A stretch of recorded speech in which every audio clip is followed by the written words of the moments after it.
I never told my son what I really kept behind the false wall of my boat repair shop. When he married a woman who could smell money through steel and concrete, I made sure she would never find the ledger.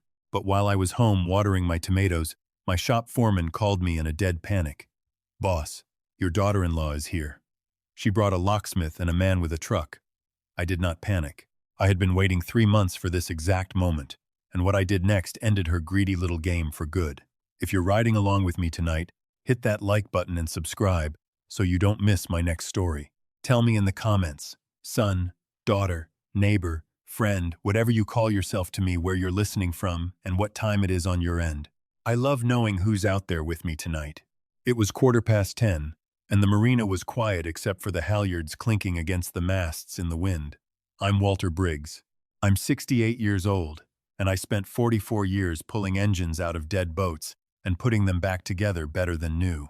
People see me now, gray stubble, oil-stained cap, a limp in my left knee from a winch that got away from me in 1994, and they think, there goes a simple man who fixes boats. They don't know what it took to build Briggs Marine Salvage out of a single rented slip and a toolbox I still have. They don't know what a man learns about people when he spends 4 decades watching who pays their bill on time and who disappears the moment the invoice comes due. My cell phone buzzed against the kitchen counter. Not many people have that number. One of them is Ray Delgado, 61 years old, a former harbor patrol officer who has run my shop floor with total loyalty for 18 years. I picked it up. "Walt, it's happening," Ray said. "No, hello." His voice pitched low.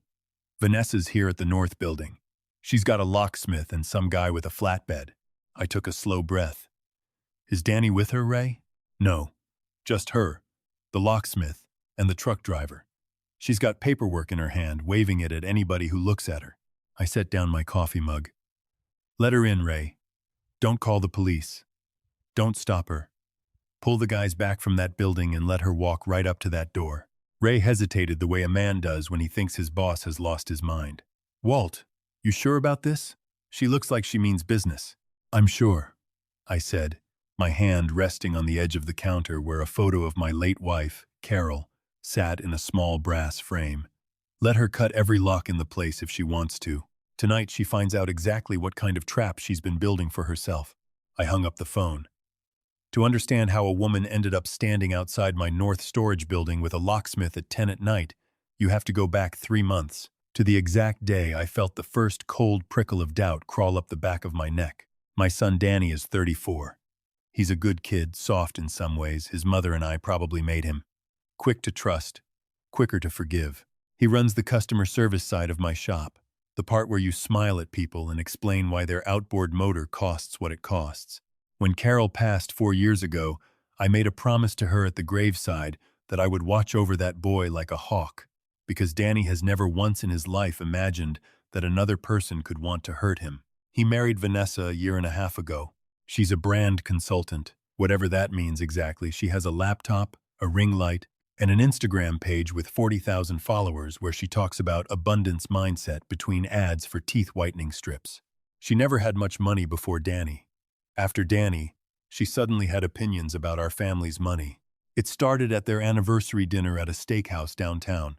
I was sitting there in my one good sport coat, happy just to watch my boy hold his wife's hand across the table, when Vanessa set her wine glass down a little too hard. "Walter," she said, smiling that smile she uses for the camera. "I drove past the marina last week, that big storage building on the north end, past the fuel dock, the one that's always locked up. What is that place, exactly?" I kept chewing. I set my fork down slow and careful, but inside, every alarm bell I owned started ringing at once. I have never once discussed that building with Vanessa. I've barely discussed it with Danny. It's an old maintenance shed, nothing on the outside but rusted siding and a chain on the door, sitting on land that isn't even zoned for anything interesting. There was no reason on God's green earth for a woman who sells skincare routines online to know that building existed, let alone to be asking about it over steak. "Just an old equipment shed," I said, keeping my voice easy. "Nothing but spare parts and dust." "Why do you ask?" She laughed, light as air. "No reason. It just seems like it's taking up a lot of waterfront acreage for a junk closet. You know land values around here. Have you ever thought about selling it off? I know some developers who'd about kill for that lot." I looked over at my son. Danny was grinning at his wife like she'd just said something clever, completely blind to the way her eyes had gone sharp and hungry for just a second before the smile came back. My gut, the same gut that spent 40 years spotting a con man before he opened his mouth, told me something was very wrong. I paid the bill that night, same as always. Vanessa didn't reach for her purse. She never does. On the drive home, I thought about Carol, about the two of us sleeping in the back of a pickup truck the first 2 summers of this business, about every callus on my hands that paid for the life my son now takes for granted. I decided right then I wasn't going to let anybody take it from him, especially not some woman who married him for a life she thought she was owed. The knock came the very next morning at 9 sharp. I opened the door to find Danny and Vanessa on my porch. Vanessa holding a slick leather folder like she was about to pitch a television show. "Dad," Danny said, beaming. "Vanessa's been up half the night working on something for you. She really thinks you're going to love this." I let them in, poured coffee, and sat while Vanessa spread out a glossy little presentation on my kitchen table pie charts. Tax estimates, a bright red circle drawn around the North Storage Building on an aerial map.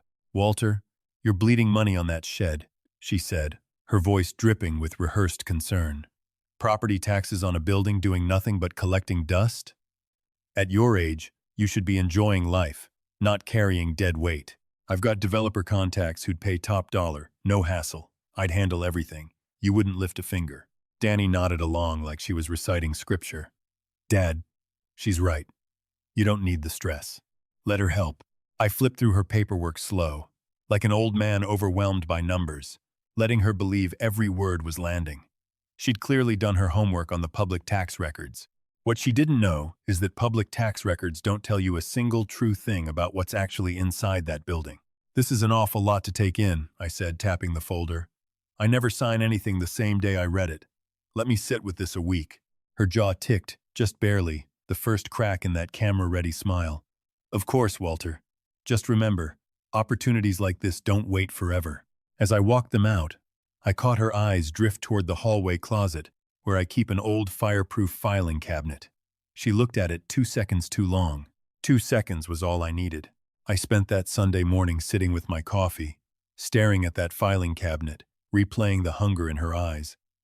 Men and women like Vanessa can't hide greed once it's been fed a taste.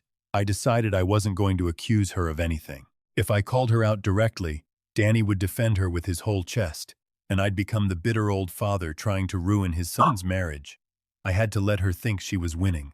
I had to feed the greed until it made her reckless enough to show Danny exactly who she was, with her own mouth, in her own words. I called Ray that afternoon. "I need you to pull the old lease papers on the North Building," I told him. "Copies only, cover pages, my name as owner, tax numbers. Leave out anything about the Harbor Authority contract. Make it look like a plain storage shed sitting empty." "We setting a trap, boss?" Ray asked. "We're baiting one," I said. 2 weeks of silence followed. I ignored her texts, dodged her calls, let her stew in her own impatience. The crack finally showed on a Tuesday morning outside Danny's little bait-and-tackle shop downtown, the one thing that's entirely his, that he built himself with money he saved for 3 years. I was walking up with his favorite coffee when I saw a tow truck backed against his delivery van, the hydraulic lift already grinding it up off the pavement. Danny was standing on the sidewalk, pale, holding his phone, while a man with a clipboard looked at him without a shred of sympathy. "Dad," Danny said when he saw me, his voice cracking, "they're saying we missed 3 lease payments on the van. That's impossible. Vanessa handles the business account. She set up the auto pay months ago." I turned to the driver. "There's got to be a mistake here, friend." He didn't even look up. "Recovery order came in yesterday. 90 days delinquent. Not my problem, pal." I was reaching for my checkbook when tires screeched behind us. Vanessa's leased sedan swung into the lot, and she came running toward us, hair a mess, mascara smudged, nothing at all like the woman who does 12-minute skincare videos for a living. "Stop right there," she shouted at the driver. "This is a banking error. Drop that vehicle now." The driver crossed his arms. "Account's empty, ma'am."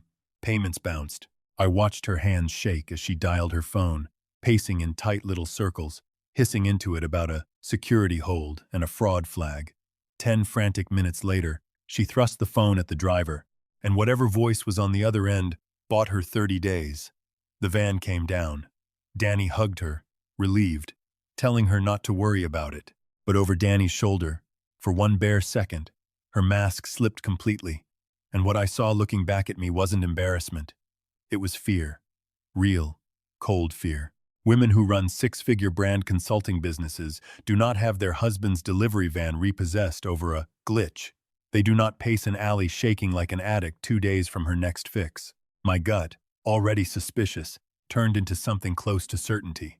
Vanessa was drowning in debt, and she'd been quietly draining Danny's shop to keep her head above water, all while hunting for a bigger score to bail herself out completely. That bigger score, I now understood, was my North Storage building. That Friday, they showed up at my door with overnight bags, claiming a burst pipe had flooded their apartment. I knew better a woman that desperate doesn't check into her father-in-law's guest room over a busted pipe. She checks into a hotel and lets the insurance handle it. But I smiled and gave them the spare room anyway, because I needed her close. I didn't sleep that night. At exactly 2:10 in the morning, I heard the third stair from the bottom groan the way it always does. I lay still in the dark and listened as soft footsteps crossed the downstairs hallway toward my study. Through the crack in the door, I watched Vanessa kneeling in front of my filing cabinet, a pen light between her teeth, working the lock with a thin metal pick like she'd learned it off some video online. She wasn't a professional. She was a desperate woman who'd run out of patient options. I let her get the drawer open before I flipped the hallway light on. She gasped and spun around, caught cold. "Vanessa," I said, keeping my voice groggy and mild. "What in the world are you doing down here in the dark?" She recovered fast, hand over her heart, breathless. "Walter, I'm so sorry. I couldn't sleep. I was looking for water and got turned around in the hallway. Kitchen's the other way," I said gently. "Let me show you."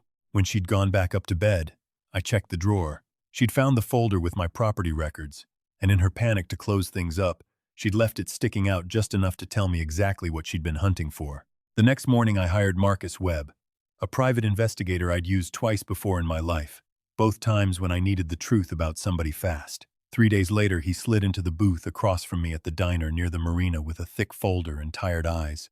"You were right to be suspicious, Walter," he said. "Vanessa's consulting business is mostly smoke. She's had exactly 2 paying clients in the last year. Everything you see online is staged for the followers, and the followers are the product she sells them a course on financial freedom while she's got nothing herself. How's she affording the car, the clothes?" "Credit," Marcus said. "Maxed 6 ways. And 2 years ago she put almost all of it, plus a chunk of family money, into some online trading platform that turned out to be a scam. Lost nearly all of it in a weekend. When the banks cut her off, she went looking for private money. She currently owes just under $180,000 to a man named Sal Petrosian, who does not run a bank. Walter. He runs a very different kind of business out of the East Side." My stomach went cold. "There's more," Marcus said, sliding another page across. "She's been skimming from Danny's shop account for the better part of 10 months. Small amounts, dressed up as supply orders. That's why the van got repossessed. His lease payments have been bouncing because she's been feeding that money somewhere else. By the end of the season, if this keeps up, that shop closes."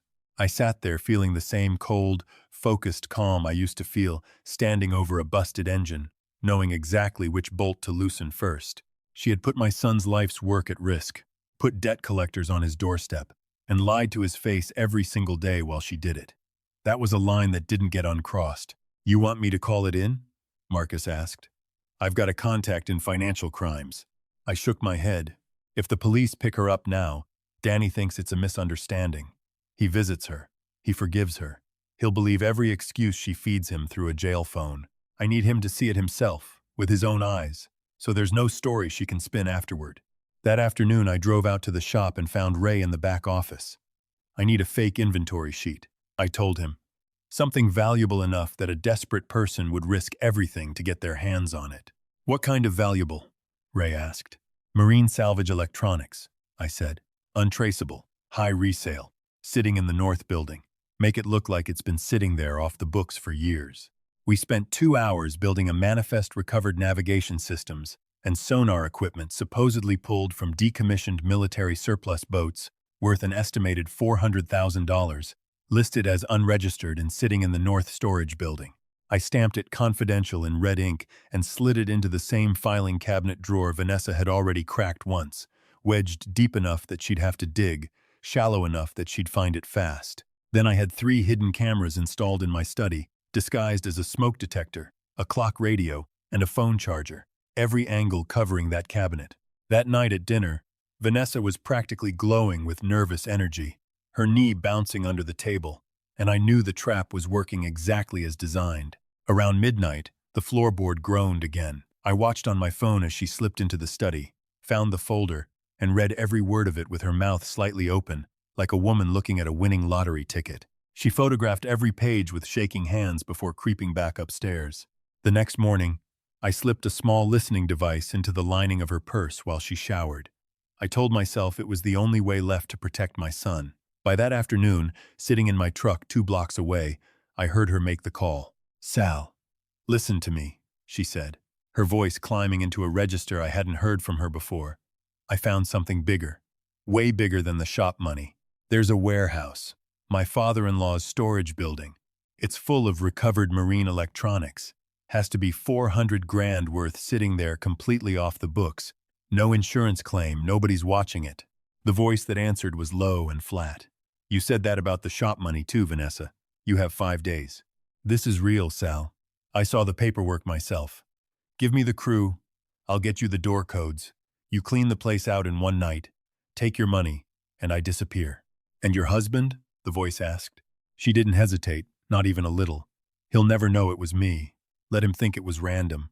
I'm not sticking around for that mess anyway. Once this clears, I'm done with him and this whole sad little marina town." I sat in my truck feeling something in my chest go cold and still.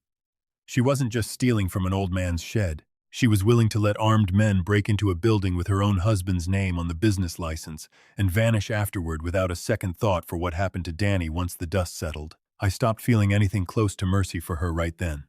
What she and her hired men didn't know is that the North Storage Building hasn't held spare parts in 5 years.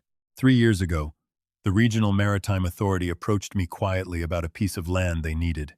Isolated, waterfront, easy access for barges, easy to secure. I leased them the North Building and the acre around it to serve as a secure evidence and equipment staging site for federal drug interdiction operations along the coast. From the outside, it still looks like a rusted-out storage shed I never bothered to fix. That's exactly the point. Inside, it's wired with motion sensors, silent alarms tied directly to Coast Guard and Federal Task Force dispatch. And there's an armed detail on site around the clock, because sometimes what gets stored there overnight is evidence in ongoing federal cases. I gave her exactly the 5 days her creditor demanded. During that time, I drove Danny out to his mother's old flower bed one evening, telling him I had something of hers to show him. He didn't argue. He never does with me. We parked in an unlit lot across from the marina, and I opened my laptop, showing him the security feed from inside a building he'd walked past his whole life without a second thought. I told him the truth, plainly, without softening a single word. I told him his wife had lost her savings to a scam, owed a dangerous man real money, had been quietly bleeding his shop account dry for the better part of a year, and had just sold out a fake inventory list to a criminal crew to save her own skin, and that when asked what happened to him in the process, she'd said he'd never know it was her. Danny went white and silent in a way I'd never seen from my son. He wanted to argue, to defend her the way he always has, but the words wouldn't come. I put my hand over his and told him to watch the screen, because in a few minutes he was going to see exactly who his wife really was. At midnight, headlights swept across the lot. A dark van rolled up outside the North Building, and 3 men climbed out, 2 of them broad-shouldered, carrying rifles slung across their chests, and Vanessa behind them in dark clothes, holding bolt cutters like she'd rehearsed it in a mirror.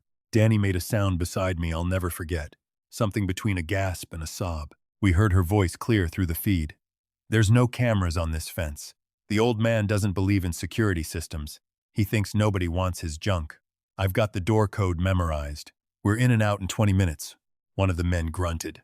"This better be real, or you're the one explaining it to Sal." "It's real," she snapped. "I saw the manifest myself." She cut the chain.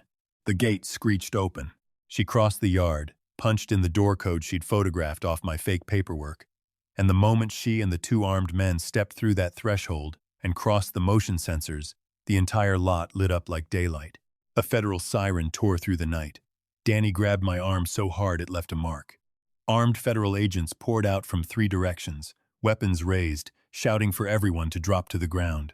The 2 men with rifles went down immediately, hands behind their heads, faces in the dirt. No argument at all. Men like that know exactly what a losing position looks like. Vanessa didn't go down quietly. She screamed that it was a mistake, that she was just visiting her father-in-law's property, right up until an agent had her face down in the gravel with her wrists zip-tied behind her back. Through the feed, we watched her sob into the dirt, the same way she'd once cried on camera about a canceled Pilates class. Danny didn't say a word the whole drive home. He just stared out the window, and somewhere past the marina, I heard him start to cry, quiet, the way a grown man cries when something inside him breaks clean in half. 3 days later, sitting at my kitchen table, his phone rang with a number neither of us recognized. He looked at me, and I nodded.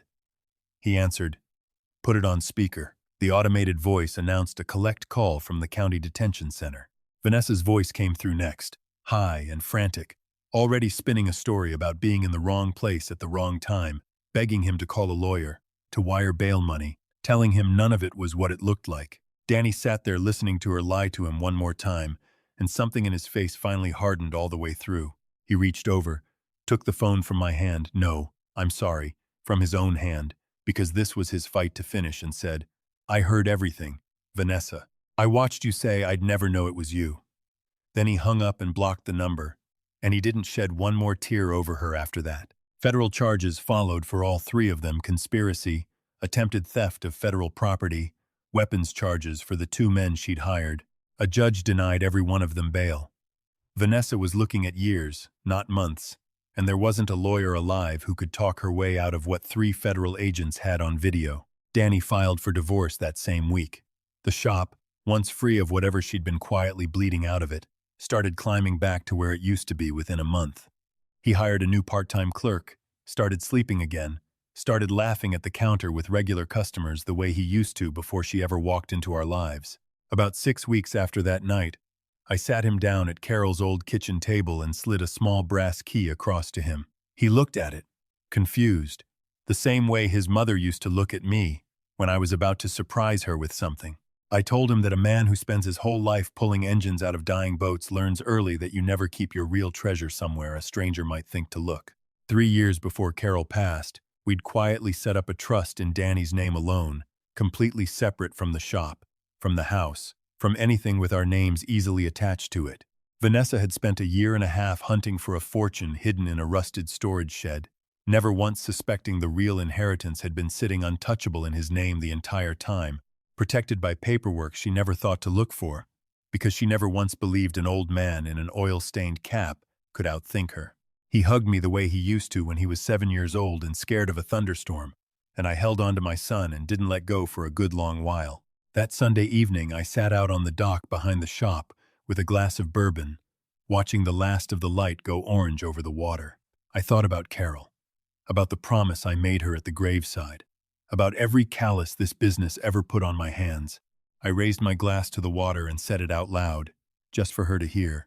Greed always shows its true face eventually, if you're patient enough to wait for it. You can build the prettiest life on top of a lie, but sooner or later the foundation cracks, and everybody standing on it goes down with it. What actually protects a family isn't money sitting in a warehouse or an account somebody can find if they dig hard enough. It's the years you put in when nobody's watching. The promises you keep long after the person you made them to is gone. If this story taught you that karma always finds its way home, hit that like button for me.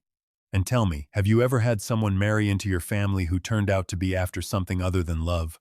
Tell me about it down in the comments. I read every single one. Until next time, take care of the people who'd take a bullet for you, and keep a close eye on the ones who wouldn't.